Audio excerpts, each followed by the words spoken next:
Tole, akkam jirtu barattoonni keenya yuunivarsiitii Itoophiyaa hundumaa keessatti argamtanii keessumattuu fireeshmaaniin koorsii Moral and Civic Education jedhu kana fudhachaa jirtan akka koomeen koorsiitti nageenyi kan koo bakka isin jirtanitti isin qaqqabu. Yeroo darbee warri chaanaalii kanarraa YouTube chaanaalii kanarraa barachaa jirtanii yeroo darbee akkuma isin koomentii jalatti chapter 4 fi 5 hojjedhuuti barsiisiiti asirratti nuuf jettan sana gaaffii keessan dhaga'uudhaanii yeroo man qaburraa qoodee har'a paartituu chapter 4 paartituu qabadhee dhufeera elements of state kan jedhu. So sana dura garuu YouTube chaanaalii kana subscribe, like, share gochuudhaan akkasin na tumsitan yookaan na deeggartaniin isin gaafadha. Please subscribe godha. Subscribe gochuun waa tokko waan isin miidhuun qabu, waa isinirraa hir'isuun qabu. Anaaf garuu na gargaara waan ta'eefi, anaaf mooraalii naa ta'a, haamilee naa ta'a waan ta'eefi subscribe gochuu hin dagatinaan isiniin jedha. Amma dhumaattis immoo akkasin ayaataan na caqastaniin isin gaafadha jechuudha. So the today's lesson is about that of elements of state. State has 4 features or elements, especially after the Montevideo Convention of 1933, scholars agreed to consider one state as state. A state needs to consist only 4 elements: that of defined territory, population, government, sovereignty. But traditionally, a state consists 5 elements: that of defined territory, population, government, sovereignty, and recognition. Elements of state kan jedhu kana gaafa laallu statein tokko state jedhamuudhaaf state tokko state jennee waamuudhaaf elementoota 4 qabaachuu qabdiidha. Keessumattuu erga Montevideo Convention inni jedhamu sun agreementiin yookaan waliigalteen Montevideo bakka jedhamu irratti bara 1933 scholars warri jennu warri dhimma state qoratanu akka isaan irratti waliigalanitti state tokko state jennee waamuudhaaf elementoota 4 qabaannaan hin gaadha. 5 rakkinan qabuudha oo qabaatte dhiiftes 5ffaa. Defined territory, population, government, sovereignty qabaannaan gaadha. Defined territory gaafa jennu lafa yookaan lafa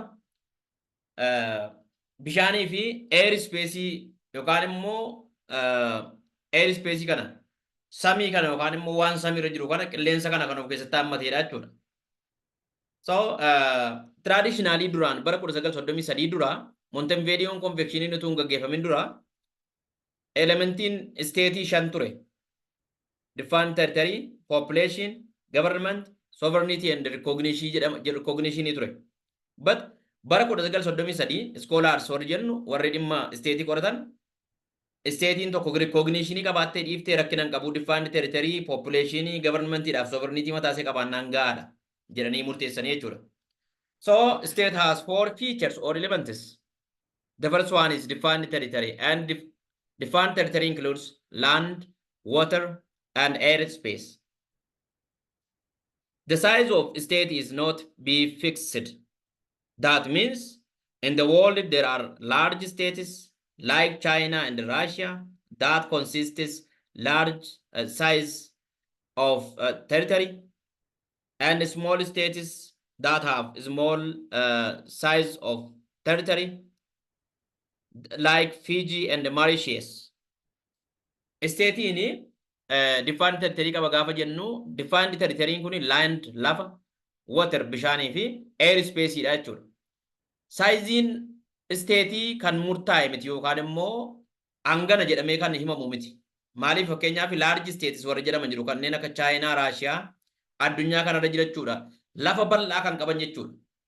Territory bal'aa kan qaban, lafa bal'aa kan qaban jiru jechuudha. Akkuma kana immoo small state warri jennu warri saayiziin lafa isaanii xiqqoo ta'e jechuudha. Warri bal'inni lafa isaanii xiqqoo ta'e kanneen akka Fiji fi Mauritius stateonni akkasii hin jiru jechuudha.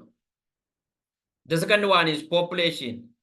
Population is the first essential element of state that constitutes the people.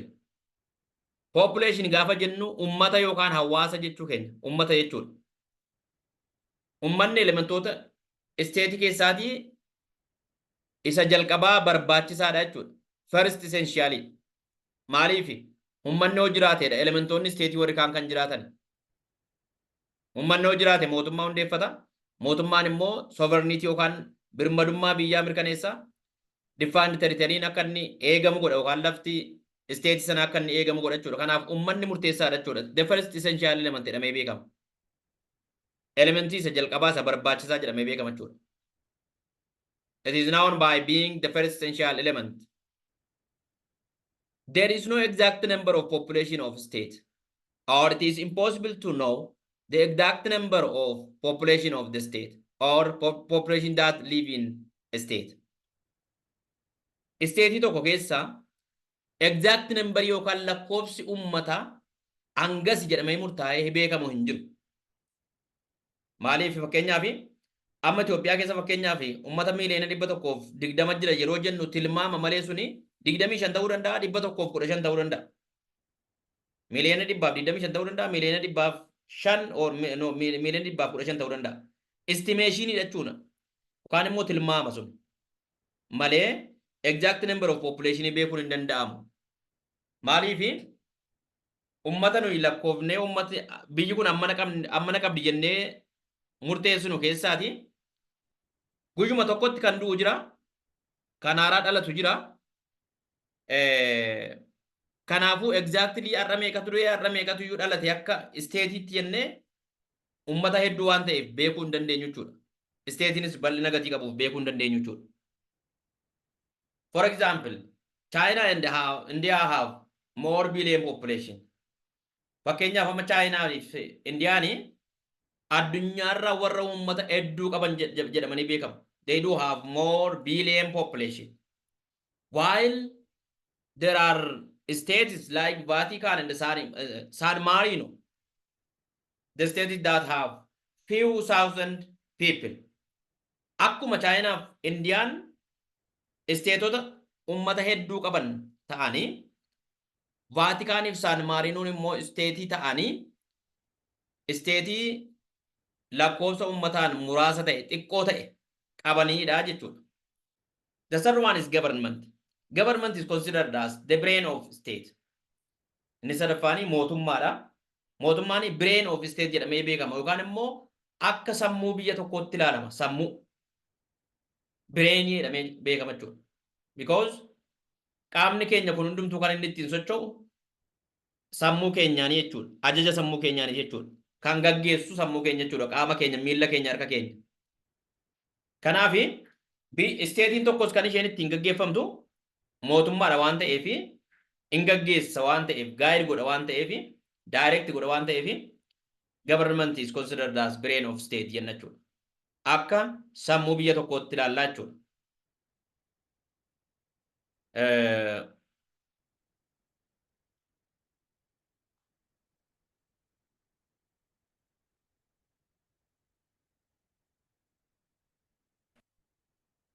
The fourth element is that of sovereignty. Sovereignty ni jennu kuni birmadummaa jechuudha. Birmadummaa biyya. Sovereignty birmadummaadha. Sovereignty is simply defined as being free from any illegal outside interference within the politics and the economy of the state. Dhiibbaa alaarraa bilisa ta'uu jechuudha. Dhiibbaa kamiin irrayyuu bilisa ta'uu jechuudha. Biyyi tokko sovereignty qabdi yoo jenne birmadummaa qabdi yoo jenne dhiibbaa biyya kamii dhiibbaa organizationii kamii jalayyuu hin jirtu jechuudha. Sovereignty is the principle of absolute and unlimited power of the state. Sovereignty jechuun principle ta'e absolute and unlimited power of the state. Stateeni unlimited power unlimited ta'e yookaan immoo aangoo hin daangeffamne aangoo daangaadhaan alaa qabdi jechuudha statein. Aangoo stateii daangessuun hin danda'amu. So sovereignty qabdi gaafa jennu biyyi tokko birmadummaa qabdi gaafa jennu aangoon ishee kan daangeffame miti jechuu keenya. Dhiibbaa mootummaa biraa jala hin jirtu jechuu keenya. dhiibbaa biyya biraa jira yookaan organizationii akka addunyaatti jiru biraa jala hin jirtu jechuu keenya. So sovereignty is being free from any external and internal influence. Sovereignty can be classified as internal and external sovereignty. Sovereignty kana yookaan birmadummaa kana birmadummaa keessootii fi birmadummaa alaa jennee qooduu dandeenya. Birmadummaa keessoo isteetiin keessoo isheetti birmadummaa qabaachuu qabdi. Alaanis immoo alarraas immoo dhiibbaa dhufurraa birmadummaa qabaachuu qabdi jechuudha.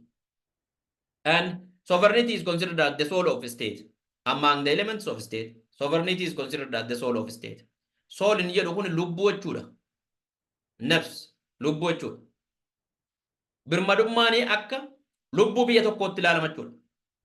Because when any other invention were occurred from external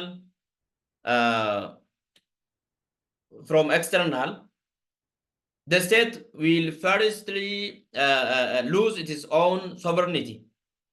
Gaafa fakkeenyaaf koloniin tokko biyya alaarraa invenshiniin tokko koloniin tokko dhufee biyya tokko koloneeffatu isteetii tokko koloneeffatu isteetiin sun jalqaba irratti birmadummaa ishee dhabdi sovereignty dhabdi jechuudha. Fakkeenyaaf Itoophiyaan gaafa jalqaba xaaliyaaniidhaan koloneeffatamte birmadummaa ishee dhabde. Isa lammataa irratti immoo gaafa koloneeffatamte bara 1936 hanga 41 jechuudha. Jalqaba sovereignty Itoophiyaatu bade. Jalqaba birmadummaa Itoophiyaatu dhabame jechuudha. Birmadummaa Itoophiyaa irraa fudhatte birmadummaa dhabsiifte uummata keenya jechuudha. Biyya keenya jechuudha. Lammata mootummaa Itoophiyaatu diigame. Imperial Sillaaseen Itoophiyaadhaa ba'anii biyya biraatti biyya Ingiliziitti badan jechuudha. Karaa Sudaanii baqatanii. Sana jalqaba mootummaan tuun badeen dura sovereignty dhabde biyyattiin achi kaatee governmentii dhabde jechuudha. The first one is recognition.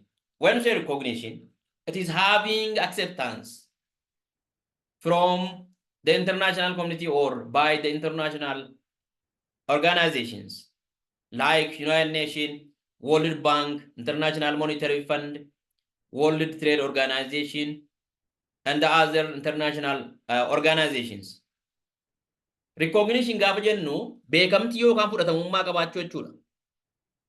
Dhaabbilee addunyaatiin international community dhaan hawaasa addunyaa kanaan dhaabbilee akka addunyaatti jiran kanneen akka United Nations, World Trade Organization, World Bank, International Monetary Fund, World Health Organization, organizationota akka addunyaatti jiranii fi uummata addunyaa biraa beekamtii argachuu jechuudha. Fakkeenyaaf amma isteetiin kanneen akka Eertiraa fi Somaaliilaand recognitionii kana hin qaban jechuudha. International organizationiin adda addaa recognition kan kennineef jechuudha. But they are state. Haa ta'u iyyuu malee stateedha. Maaliif elementoota nuyi gubbaa irratti caqasne hundumaa qabu jechuudha. They do have 4 elements with the exception of recognition. That of Somaliland and Eritrea. Because of this, we consider them as state. Ulfaadhaa galatoomaa waan ammammaatti na wajjin turtanii fi thank you for staying with me still now. YouTube channel kana share gochuudhaan hiriyoota keessan biraan naagaa subscribe gochuudhaan ammas subscription isaa akka inni ol naa guddachaa deemu gahee mataa keessanii ba'aa jedheen ammas isin gaafadhaa. Thank you. Like gochuun dagatinaa. Kutaa ittaanu qabadhee ammas isin dhiyaadhutti nagaatti naa turaa fayyaa naa qabaadhaan isiniin jedha.